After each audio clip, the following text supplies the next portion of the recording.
नमस्कार दोस्तों, आप देख रहे हैं टॉप न्यूज हिंदुस्तान। खबर है यूपी के जनपद संभल से। संभल में पहुंचे मुख्यमंत्री योगी आदित्यनाथ ने 659 करोड़ की परियोजनाओं का किया शिलान्यास। जिला मुख्यालय बहजोई में गरजे योगी आदित्यनाथ ने संभल को एक ऐतिहासिक नगरी बताते हुए कई योजनाओं का शिलान्यास किया तथा कलिकधाम निर्माण, 84 कोस परिक्रमा, 19 कूपों का जीर्णोद्धार से लेकर हरिहर मंदिर का जिक्र करते हुए उन्होंने बताया कि आक्रांताओं ने ऐतिहासिक स्थलों को नष्ट करने का प्रयत्न किया, परंतु अब उन सभी स्थलों को पुनः चालू किया जाएगा। जनपद संभल से खास रिपोर्ट।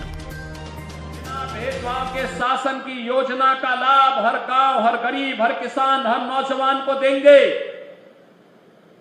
और संभल जैसी सच्चाई को छुपाने की कुत्सित चेष्टा करने वालों के उन गलत मंसूबों को भी ध्वस्त करने का काम करेंगे। जो भारत और भारतीयता को, भारत की विरासत को कलंकित करने का कार्य करेंगे, उन्हें वह सबक सिखाएंगे। उनकी आने वाली कई पीढ़ियां याद करेंगी कि वह भी किन लोगों से टकराए थे। बहनों और भाइयों, संभल की इसी सच्चाई को आज डबल इंजन की सरकार देश और दुनिया के सामने ला रही है।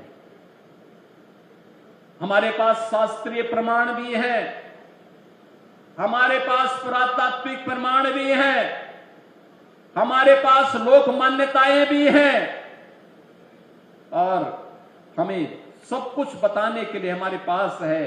और पुनरुद्धार के उस कार्यक्रम को जिस स्तर पर आगे बढ़ाने का काम हुआ है, आज उसी को एक शुभारंभ करने के लिए मुझे सावन मास में, देखो विष्णु का अवतार है, होने वाला है, तो भगवान विष्णु की इस संभावित अवतार की भूमि को, भगवान कल्कि की इस पावन धरा को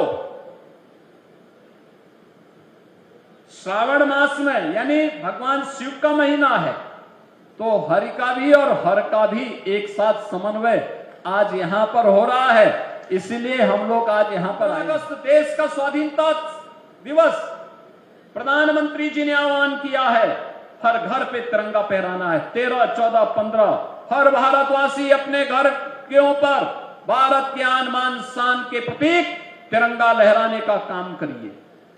भारत के आन बान शान का प्रतीक हमारा तिरंगा है। और साथ ही साथ 16 अगस्त श्री कृष्ण जन्माष्टमी, परित्राणाय साधूनाम विनाशाय च दुष्कृताम, सज्जनों के लिए, सज्जनों के संरक्षण के लिए और दुर्जनों के संहार के लिए भगवान बार बार आते हैं, बार बार आएंगे और कल की भगवान भी संभल में अवश्य आएंगे। यह संकल्प लेकर के हम सबको आगे बढ़ना होगा। मैं संभल वासियों के लिए, जनपद वासियों के साहस का यहां पर सम्मान करता हूं। विपरीत परिस्थितियों में रह करके जिन लोगों ने दंगों की त्रासदी को झेला, पिछली सरकारों के अराजक और भ्रष्ट रवैये के कारण प्रताड़ित होते रहे, लेकिन उन्होंने कभी भी अपने मिशन से भटके बगैर, बिना न झुके न भटके, न कहीं विचलित हुए, लगातार संघर्ष करते रहे। उन सभी कार्यकर्ताओं का, संभल वासियों का, आपका जो संभल है ना, इस संभल ने अन्य लोगों को भी दंगाइयों से लड़ने की एक नई ताकत दी है। और इसके लिए मैं आपका अभिनंदन करने के लिए भी आया हूं, आपको आश्वस्त करने के लिए आया हूं। ये डबल इंजन की सरकार आपके विरासत और संरक्षण के लिए और विकास को आगे बढ़ाने के लिए पूरी प्रतिबद्धता के साथ डिस्ट्रिक्ट 1 मेडिकल कॉलेज देकर के बेहतरीन स्वास्थ्य की सुविधा दी जा रही है। बिना भेदभाव के हर गरीब को 5 लाख रुपए का आयुष्मान भारत का स्वास्थ्य बीमा का कवर भी दिया जा रहा है।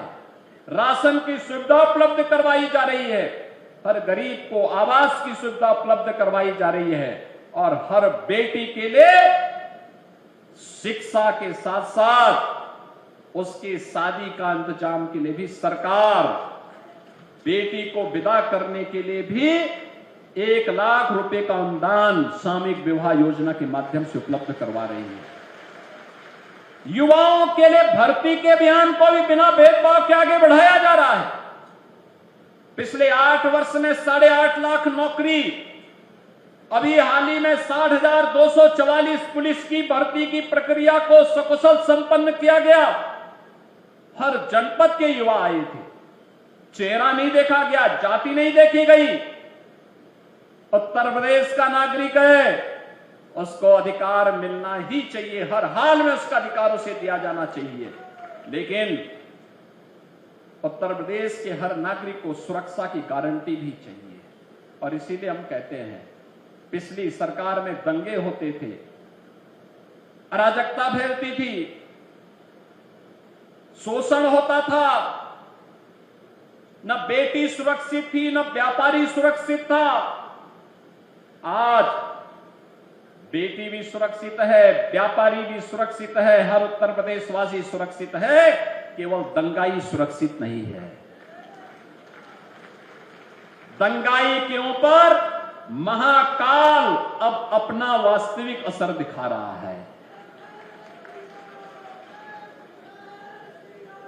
अब वह अपनी गति को दुर्गति में बदलने के लिए वहां दिखाई दे रहा है, और संभल और उत्तर प्रदेश अपनी गति को प्रगति की तरफ उछाल मार रहा है।